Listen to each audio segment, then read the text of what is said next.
Hello everyone, this is Daniel, and alright. I'll be talking to you about, you know,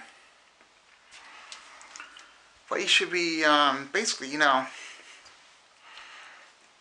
how can you be the greatest in heaven, but also a person that is, respected by God on earth?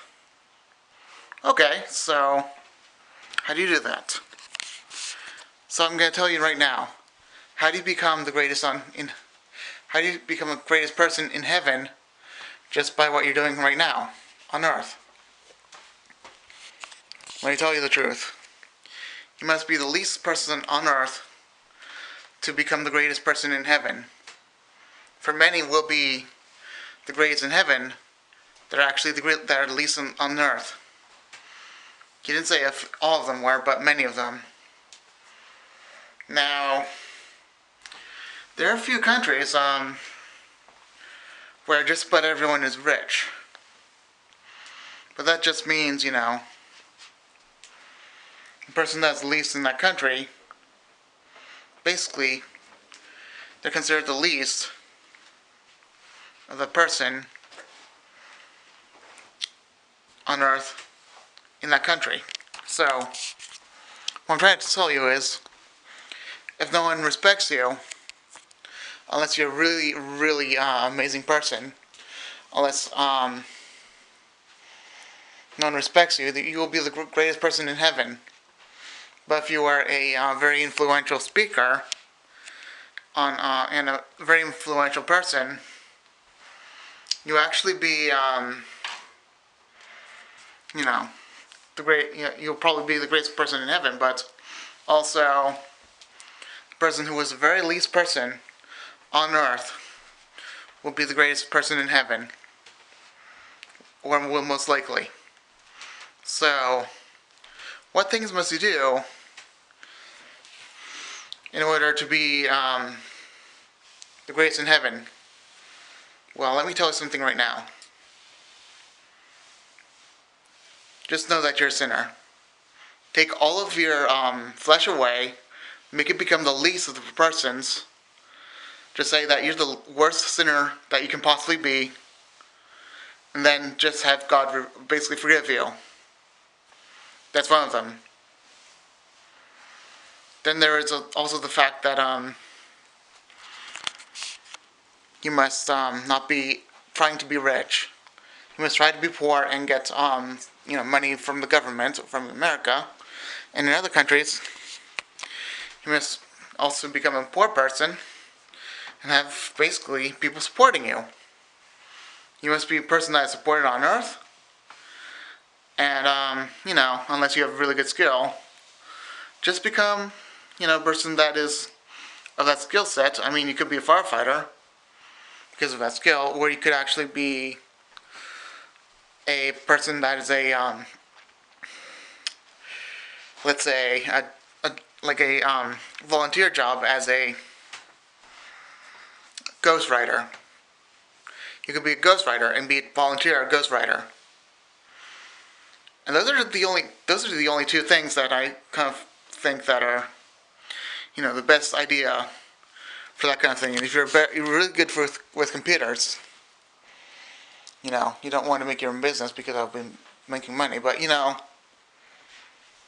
if you're really good with computers, then find a way to really preach with computers, and really all you have to do is make a little bit of profit, but not that much. I mean, just program graphics. I mean, I'm trying to make you the least out of everyone. Any singer or football player or anything like that, that pretty much covers it. I mean, you can even be a police officer if you want. And they're pretty much least respected out of all people. Pretty much. So, the next thing to be the greatest in heaven, and I know this doesn't make sense, but I mean, unfortunately,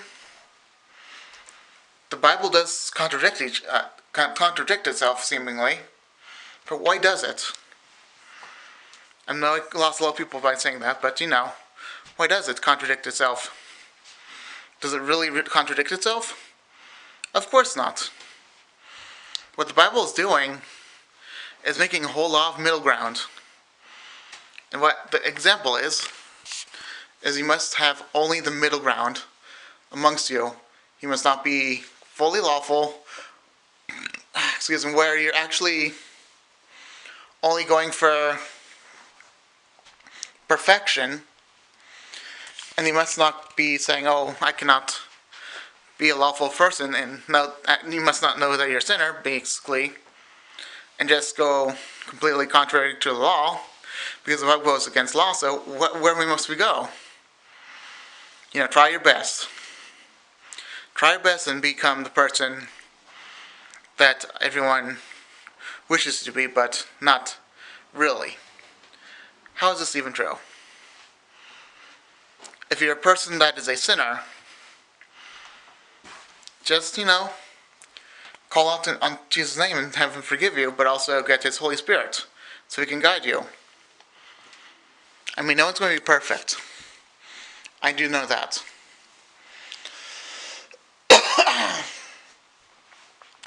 I've been known to make a lot of mistakes. That's true.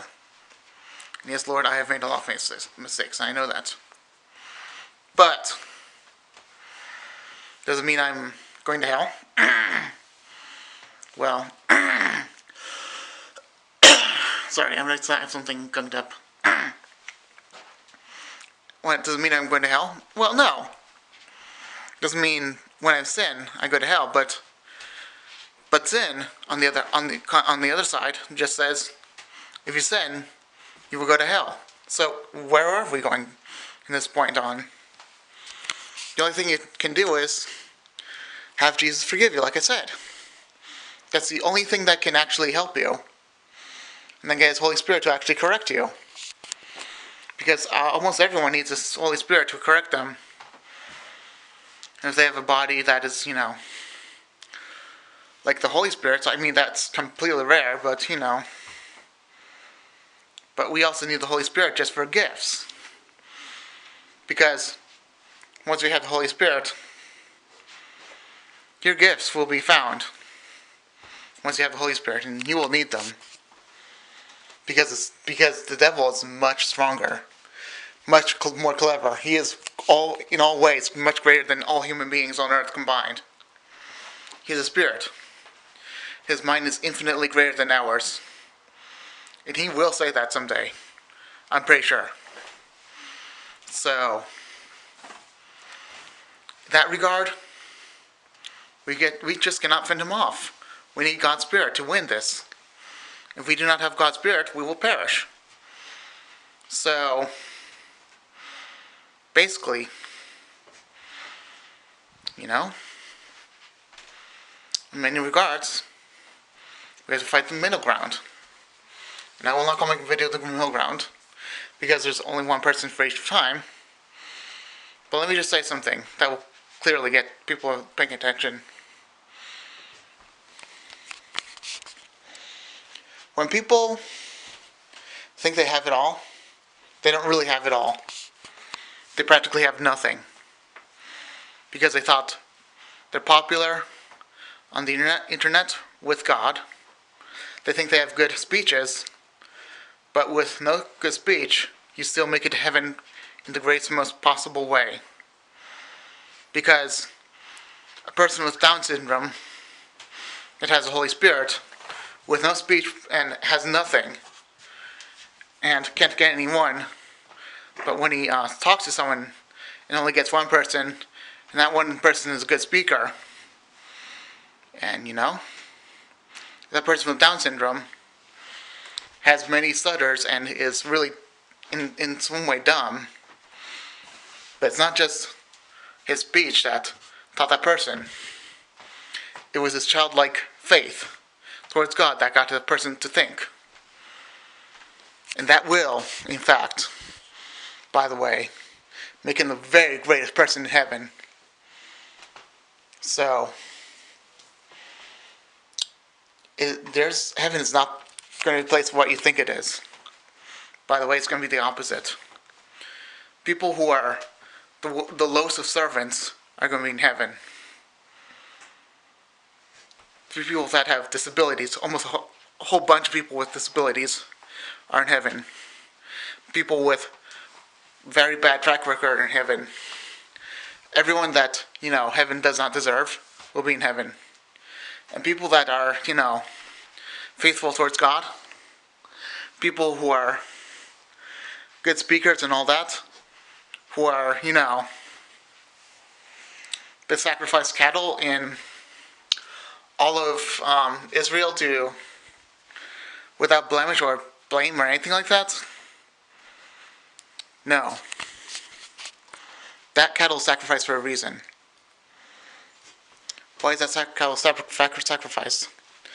Because the people without blame, the people without blemish, will be in heaven, of course, but the people on earth that are considered like that, people that are considered to be the people on earth that are considered to be without blemish or anything like that, the people that don't have any wrinkle or have the most beautiful look or has everything on earth that they have to offer for Christianity, the greatest people that are greatest Christians, and Martin Luther King is involved with one of the people.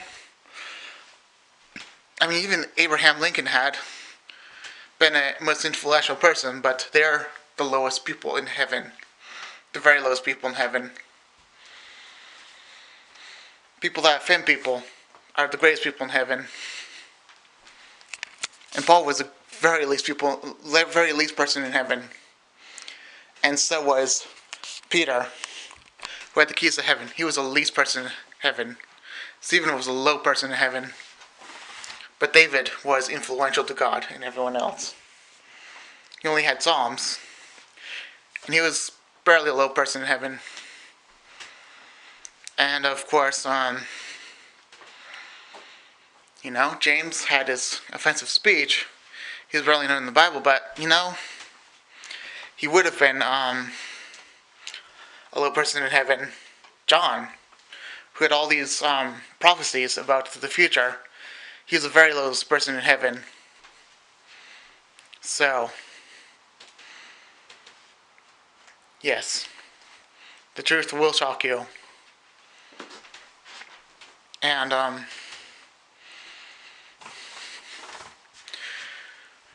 the truth will shock you, and,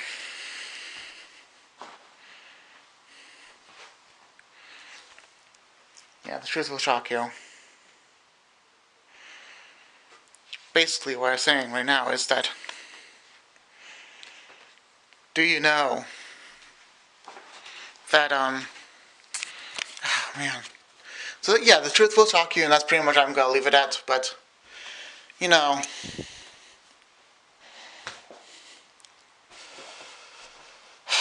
anyway, I'm just going to leave it at that so I can get my stuff packed up and I'll be leaving, okay? Bye. So you can leave. Leave now.